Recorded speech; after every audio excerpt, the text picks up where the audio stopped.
Surah Al-Qiyamah. Surah Al-Qiyamah consists of 40 verses, including the Makkiyah surahs, revealed after Surah Al Qari'ah, named Al-Qiyamah, which means the Day of Judgment, taken from the word Al-Qiyamah, which is found in the first verse of this chapter. Main contents of Surah Al-Qiyamah. The awesomeness of the Day of Judgment, mentioned in Surah Al-Qiyamah verses 1 to 15. These verses state an oath by the Day of Judgment and the soul that regrets itself, affirming that Allah is able to gather the bones and put the fingers together perfectly, but humans still commit sins. When the Day of Judgment comes, the eyes will be wide open, the moon will lose its light, the sun and the moon are gathered, people panic and realize that there is no place of refuge except to return to God. On that day, people will be informed about their deeds and what they have neglected, becoming witnesses against themselves even though they give excuses. Procedure for reading the Qur'an. It is mentioned in Surah Al-Qiyamah, verses 16 to 25.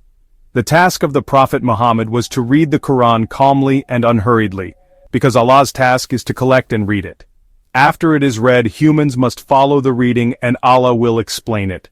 However, humans tend to love the life of this world more than the hereafter, which causes the faces of believers to be radiant because they see their Lord, while the faces of unbelievers are gloomy because they are sure that they will suffer a terrible calamity.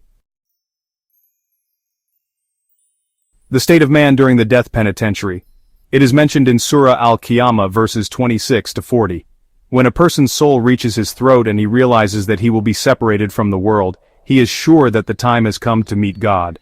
On that day, people who do not believe in the Qur'an and the Messenger and do not perform prayers will be led to God with a calf's link.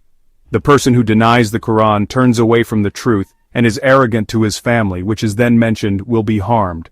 These verses also emphasize that humans will not be left alone without accountability, considering that humans originally came from a drop of semen that was shed and then created by Allah into a pair of male and female, and Allah has the power to bring the dead to life. Conclusion of Surah Al-Qiyamah. Surah Al-Qiyamah explains about the Day of Judgment, complete with evidence and conditions that will occur on that day. This chapter confirms the certainty of the doomsday and the chaos that accompanies it, and provides Allah's guarantee of the verses of the Qur'an stored in the chest of the Prophet Muhammad, peace be upon him, so that he does not forget the order of their meaning and recitation. Apart from that, this chapter denounces polytheists who love worldly life more and ignore the afterlife, and describes the human condition when facing the death penalty. Thus, this chapter reminds humanity of the importance of awareness of life after death and their responsibility towards God's teachings.